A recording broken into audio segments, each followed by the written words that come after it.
Hello everyone and happy Tuesday. Thank you for tuning in once again.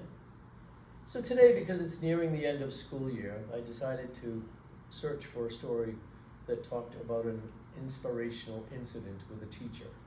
Because many times nowadays, teachers get bum raps. I remember when I was a kid, if we did something wrong and the teacher said we did something wrong, we did something wrong. And our parents believed our teachers. Nowadays, parents seem to think that their kids could do no wrong, and teachers end up getting a bum rap. But anyway, this is an inspirational story, so I'd like to share it with you. It's called The Watch Thief Story. The teacher was explaining the lesson to the students when one of the students said that his new watch had been stolen and that he had searched for it a lot but could not find it.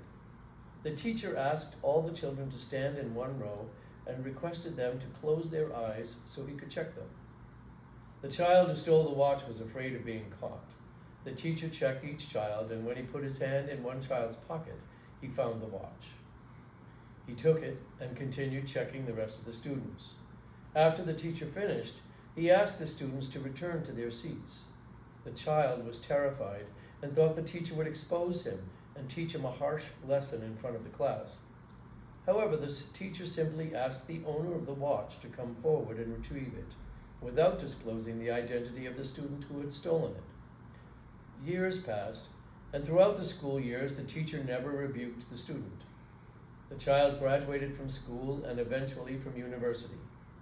Many years later, he met his teacher at a social event and approached him to say hello, but the teacher did not remember him. The young man said to the teacher, "How do you not remember me? I am the one who stole the watch from my schoolmate several years ago. When you checked all the children, you asked us to close our eyes so as not to expose me.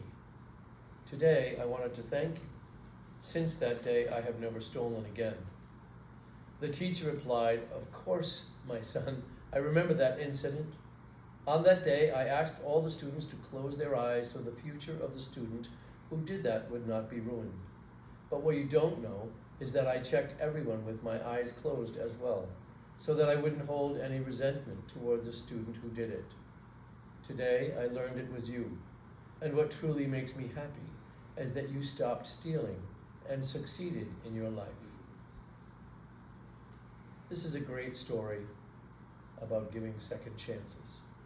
And many times in our lives, people need second chances because nobody's perfect. I want to say thank you to that teacher. But that teacher could have been a messenger, because in our faith, God teaches us to forgive as well.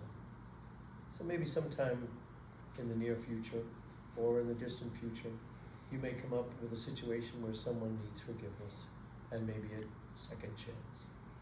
Consider that. Pray about it.